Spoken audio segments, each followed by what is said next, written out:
Nothing today. Derek, how different are the Bills that you're going to see this week from what you saw last year? Well, they're definitely different schematically. They got some of the same players, some different secondary players, but they have some of the same players up front that we've played against.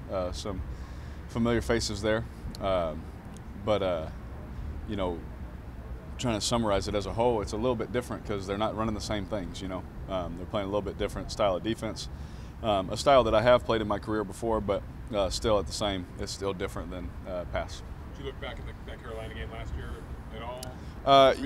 You know, with every, literally with every game, you know, I prepare the same way. So if there's past things, and I think it's valuable, I'll look. If I don't, I won't. You know, but it's definitely just one of those things that I just prepare my same way every single time.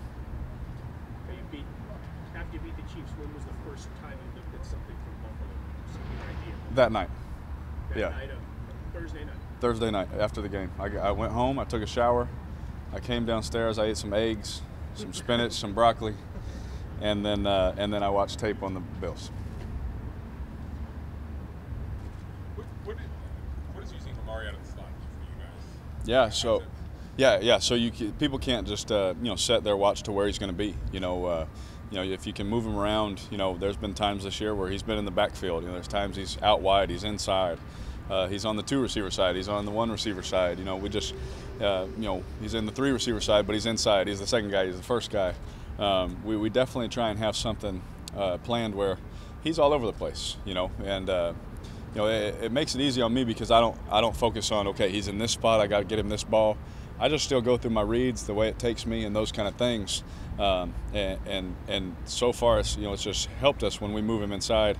He can do certain things, and then when we move him back outside, you see the structure looks different. People, how do they want to play him? How do they, whether they're funneling him or what do they want to do? So, just playing that game with him, really helps our offense. Super smart. It means he knows the whole playbook. Whenever I think actually, we just saw LeBron. He was talking about how he played point guard right this past game, and you take a guy that's super smart that can go from playing the 3 and then go to play the 1, and then he can go play the 5, and he knows all the sets, he knows all the plays, he can do all the same. Amari's the same kind mentally. He's the same kind of guy where he can go and play X, F, he can play the Y, he can play the Z, he can play H.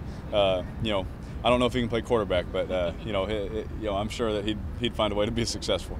So 19 targets, and there was nothing out of the ordinary to try and get him the ball. No, not at all. No, there was definitely an emphasis on what we saw them playing defensively and how we could get him the ball.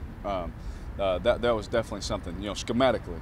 But during the game, I didn't know he had 19 targets till after the game. To be honest, I honestly, as I always am, was just playing the game how I saw it, how I saw them playing, and it was things that we had talked about. So it wasn't just out of the blue. But then I looked, I was like, dang, 19, that has to be a record, man, for him. That was a lot. Did you call your own number on that quarterback draw? Yeah, that was all me. Don't blame the coaches. They know they didn't want me getting hit, so it was not the coaches. That was all me, so I'll take the blame. And something crazy happened after that with Marshawn and the suspension and everything else. It happens fast, right? You're like, man, I get up and I'm like, I got hit. I didn't hear the whistle, so I didn't know, because it's so loud and everything, and especially when you get hit, you don't hear a lot of things. You get hit and you're like, you get up and all of a sudden there's chaos. So you're like, oh, okay, they're all getting into it, and then all of a sudden now he's kicked out, and I was like, oh, wait, timeout. I just got tackled, and now people are getting kicked out. So it all happened so fast, man, that I honestly didn't have time to think about it at that moment, and I didn't get time to think about it until after the game. Like, dang, bro, he really got kicked out, for whatever the situation was, and that hurts, man, because we love Marshawn. We love playing with him. We love him in the building. We love him on game day, and so for him to have to miss this game, it's hard. It's hard, but as Coach Del Rio probably said, it's the next man up, and we have a good stable of backs that can do it.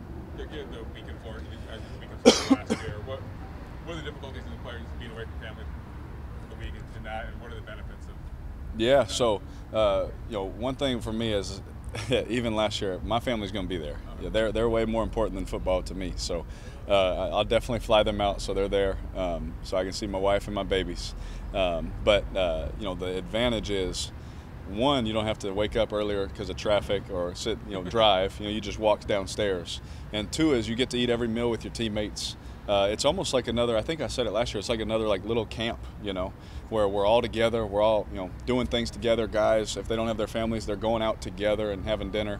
They're going out together and hanging out in the room together, those kind of things. And I think that is one of the, besides just, not having to fly, is just that's a major benefit of guys just being together outside of the, the hour windows that we have here. So I'm assuming that you occasionally throw an interception in practice, once in a while in training camp. Yeah. Are you stunned when you look at your defense and say there's not an interception yet, there's still a few saved? Yeah, it's one of those weird things because they've definitely picked me off before. Now I definitely have, I like to take chances, especially in practice, figure out what I can and can't do, but that still doesn't go. They still have picked me off. You know what I mean? I have no pride in saying that. No, they haven't. They definitely have. And so when we get in the games and then you hear that stat, you're like, what? That doesn't even make sense because we have guys that are really good around the ball. And so that's one of those things too. It's only a matter of time. Because when they come in bunches. That's just in the history of the NFL. Whenever they start coming, they just start. It's like sacks. Whenever you get them, they start coming in bunches. Some have commented that EJ appears rejuvenated, just in the new team. I know you weren't with him in Buffalo, so you don't have that frame of reference. But right. What have you seen from EJ in that regard, just being in a new building, new team, and all that? Yeah, I know EJ's become a really good friend of mine, and I've only talked to him before games. Hi, Jared. Hey, bud. I've only talked to him, before games, before he came here, and then we had Coach Downing, who was kind of there with both of us, so we kind of knew each other that way. But when he showed up here, I could tell there was something on his heart. I could tell that there was something there, and in my head, it was my goal to show him how much we cared about him, how much we loved him, how much we wanted him and needed him to be here, to let him know that he's important, to let him know that not only that, he's one of the most talented quarterbacks in the NFL. To be able to be that big, that fast, have that kind of arm, and be that smart, to remind him of who he is. And that was the joy that I had when he got here. Is I'm gonna make sure that he knows every day, what I think about him. And because he told me, he said he thinks a lot of what I have to say. So I said, okay, I'm gonna tell you what I think of you, and this is what I think of you. I think you're one of the most talented people I've ever been around, and I think that you have a very, very bright future, man. So I'm glad that you're here. I'm glad that you're here with us. Just keep working, man, because I'm glad that we added another good player. Along those lines, his value, just to have him in your room as you prepare for a given week, what has that been like just for you to lean on him and just have those conversations? Man, it's awesome because you take a guy that was, a starting quarterback in the NFL, you add another starter into the room. That's just one more mind of experience. That's just one more mind. Same thing with Connor. I haven't played in a playoff game. Connor has. There's always one. Even if it's 1% that they can, add or help, which they help more than that, then it's a benefit. So having EJ, who's a starter, who's seen a lot of football, he's played against some tough defenses, to be able to have that in our room, it's something that I don't take for granted. I can tell you that. Hey, Derek, Coach called Jalen and DeAndre interchangeable. Uh-huh. Your thoughts on having these guys probably get a lot of snaps this week? Yeah, so, obviously, they're going to have to, they're going to have to play a big role, which is fine for them. They've done it before in games for us. Excuse me. But they can both do the same things. It's not like, oh, man, we can only have Jalen do this, or, oh, DeAndre can only do this. Even Mays, oh, man, only Mays can do this.